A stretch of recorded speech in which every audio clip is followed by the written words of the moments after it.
From her fantastic Fox Confessor Brings the Flood record, that was Nico Case with John Saw That Number, and that was, of course, too appropriate to pass up following our story of possible remains of John the Baptist found in Bulgaria. Posted along with that, we also, by way of Cryptagon.com, and it's all downloadable on Scribd, the 2010 Bohemian Grove membership and map list. But let's move into media and memes. By way of the LA Times, Ray Bradbury hates big government and is mad at President Obama, but it's not about the economy, the war, or the plan to construct a mosque near Ground Zero. He should be announcing that we should go back to the moon, says the iconic author, whose 90th birthday on August 22nd will be marked in LA with more than a week's worth of Bradbury film, TV screenings, tributes, and yada yada. We should never have left there. We should go to the moon and prepare a base to fire a rocket off to Mars and then go to Mars and colonize Mars. Then when we do that, we will live forever. The man who wrote Fahrenheit 451, Something Wicked This Way Comes, The Martian Chronicles, Dandelion Wine, The Illustrated Man, on and on, has been called one of America's great dreamers, but his imagination takes him to some dark places when it comes to contemporary politics, saying, quote, I think our government is in need of a revolution. There's too much government today. We got to remember the government should be by the people, of the people, and for the people. He also notes we have too many cell phones, too many internets. We got to get rid of those machines. And that's not our only note of folks mentioning revolution. Although, as we always note, we're not inciting anyone to do anything with this information. We're hoping to incite a revelation, as Anthony Hilder would say. If we can incite a revelation, that's the ultimate revolution, and not the one Aldous Huxley talked about, where we would love our servitude. Now, I don't think it exactly inspired it, because it's too well-produced a video to have come out so quickly, but my man Jeff Long on Redacted News, in reporting on Ray Bradbury, noting our country is in need of a revolution, mentions a song so not safe for work. F me, Ray Bradbury.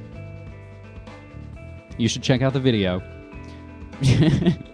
But we don't have time for it here, and frankly, I'd much rather play Nico Case than fuck me, Ray Bradbury. But speaking of the F-bombs, Hong Kong film hopes to break new ground with 3D porn. That is from Reuters. Oh, porn. Will you never stop with your technological advances? That's the whole reason all our DVD remote controls have angle buttons on them. New work from VigilantCitizen.com on Kanye West's new 90-second video called Power. It's essentially one shot, and it has, of course, replete with the two pillars and the horns, and all the occult symbology is studied by VigilantCitizen.com. We already noted all his amazing work on Lady Gaga, who was at the Rose Garden last night here in Portland. Daily Mail article from their female blog, Lady Gaga is poisoning children's minds. Somehow, I suppose it relates, and that's why it's in the media memes mix from theweek.com, remembering Kathy. Death of an anxious cartoon icon. Yes, the end of Kathy in the comics. In the U.S., confidence in newspapers and TV news remains a rarity. That's from a Gallup poll.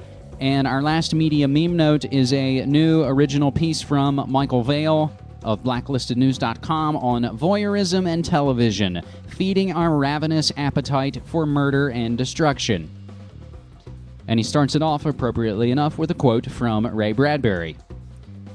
The television, that insidious beast, that Medusa which freezes a billion people to stone every night, staring fixedly, that siren which called and sang and promised so much and gave, after all, so little. The television was being developed in the 1800s and today has become a mainstay in nearly every home around the world. Many knew the benefit of having this device in the home, especially early scientists who were mastering direct marketing to the public. This was before the age of living above your means and the credit crisis. The creators of television and the pioneering marketeers have paved the way for the world we live in today. Yet there is much more that has been done to us that remains under wraps and rarely discussed, and their hallmark has marred our lives without our knowing. This article goes on and cites and quotes Raymond Chandler, among Ray Bradbury. And again, that's why we pay attention to our artists, because at their best, hopefully, they are tapped in and not only can show you what's happening, but forecast what will happen. And that ties in with art imitating life, imitating politics, and the copycat effect, and media memes, and the media virus, and all of those things that I went to school for that we don't have time to get into now. But our ravenous appetite for destruction leads us into the latest murder and mayhem headlines. 8 shot, 4 killed outside of Buffalo restaurant. And from KPTV.com, they arrested a guy incorrectly. Charges dropped against that guy. No new arrests. Arresting the wrong guys. Early reports of 2 shooters, and I'm not saying that that happened in this case, but again, these are the red flags we look for in these kind of events as being some kind of event. More than what they say. The number 8 again, 8 dead, 12 hurt at an off-road race in California. In a California desert. More on that from the Associated Press. And I believe in our creepy customers visiting MediaMonarchy.com will mention somebody Googled, 8 killed. And they were searching some other story. They were searching this Buffalo story, which I hadn't posted yet, but we had something last week where 8 were killed. 23 people slain along the U.S.-Mexico border in a 24-hour period. That's from Raw Story. Orangeburg, South Carolina, mother charged with killing her 2 toddler sons. This unfortunately reminds me of the still ongoing case here in Oregon, the Kyron Horman case, missing child, now been going on for months. It's made national news and has made the tabloids all around the country. I worry it's going to turn out it was the stepmom under some kind of either real or claimed psychotropic pharmaceutical-induced spree. But our last murder and mayhem note, Cryptagon.com notes, you remember that couple that had the hit list in Alaska? There was this couple, and they had supposedly a hit list of 20 people they were going to kill. Well, apparently that drug-addled husband had help from an undercover cop. Wouldn't you know it? You see it time and time again. You see people of substandard intelligence being duped, being prodded along, being funded, being poked, being paid to say inflammatory things, to put them on the record, to write them down, put them on video, make a little jihad diary. But that's an agent provocateur. That's an infiltrator. The guy calling for violence in the peace group could probably be a provocateur, knowingly or not. Again, none of this is as simple as just a slogan saying 9/11 was an inside job. It's unfortunately far darker and more complex than that. And of course, on another level, it is somewhat simple to understand. Once you start to see the puzzle pieces, and you've seen them before and see them again. Our last couple of notes on this 8/19 news purge. Take on the world. Oregon oddities from nature.com, and we've reported on this in the past. Oregon oceanography, dead in the water. Every summer for the past 9 years, water with lethally low concentrations of oxygen has appeared off the Oregon coast. This article from Virginia Guin gets into the Oregon dead zone. The other note, Portland fir protesters acquitted of violating space near Unger Firs downtown. More on that from the Oregonian.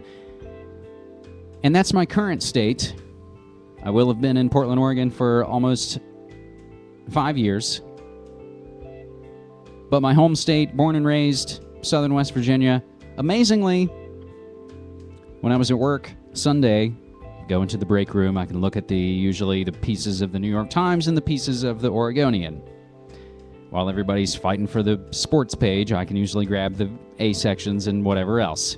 Amazingly enough, this last Sunday in the New York Times, not only the travel page, but also the business page, both had cover stories above the fold, big, beautiful photographs. In the business section, and we've also got it from allgov.com as well as the New York Times, Beyond Fossil Fuels, a battle in West Virginia mining country. It's coal versus wind on a West Virginia mountain. And anytime we broach this topic, I always bring up my fantastic, I think, interview with Reverend Billy on Mountaintop Revival. But then in the travel section, they get into the Greenbrier Resort and how it hopes to preserve its past. And it was a massive piece with lots of photos. There was a puff piece a few weeks ago when the Greenbrier, who's now under new management, they've started a casino and they had a big grand opening party, and it had Jessica Simpson there for some reason. Charles Barkley, I think, or Shaquille, or some basketball guy there for some reason. Jennifer Garner was there. She was born in Charleston. Her and Ben Affleck were there, all to celebrate this new Greenbrier Resort. As again, I say, now it's under new management. Now we need to whore it up and make some money. You should know, and I've made references to it here and there, that the Greenbrier was formerly a Cold War-era bunker for the heads of state to run to, because that's the keen thing about West Virginia. With all of its mountains, it's so close to D.C., yet so remote and so easy to get away to. That's why they had the Israeli-Syrian peace talks there the first week of the year 2000 in my college town of Shepherdstown, West Virginia. Unbelievably. The Greenbrier was an old Cold War bunker. The Washington Post ultimately outed them once the facility was out of date and not kept up and wouldn't have been able to receive the powers that be should a catastrophic catalyzing event hit the District of Criminals. You've probably also heard me speculate that I think some sort of replacement type site now exists in Jefferson County, probably numerous places. There's a lot of government agencies and private hotels that seem to spring up overnight, all surrounding these peace talks. But again, we don't have time to get into that. Let's shift gears now to police state updates, fire, fusion, and FOIA. Again, an ugly list of headlines, my friends. But we note, and I did see an article a week or so ago, but it ended up actually being about 10 years old. I thought it was a brand new article. It was an old piece from Esquire. And once I realized it was 10 years old, I didn't want to post it up as a new headline. But here it is again, in my face, from Friday the 13th. 20% of our genes are already patented by private companies. 1/5 of the human genome is currently controlled by companies that have received patents issued by the U.S. government. More than 40,000 gene patents have been awarded to biotech businesses, with even more on the way, with 3 million gene patent applications have been filed with the Patent Office. More on them in a moment. Critics of gene patenting question why the federal government has allowed the human genome to become proprietary possessions of corporations, given that genes are discovered, not invented. The legality of the human gene patenting, which began in 1990, came into question during a recent court case when, in March, U.S. District Judge Robert W. Sweet struck down patent claims of Myriad Genetics, which had been selling genetic screening for breast and ovarian cancer. More on this story from Singularity Hub. There's PDFs to download. There's the book, Who Owns You? The Corporate Gold Rush to Patent Your Genes. And yes, corporations are people.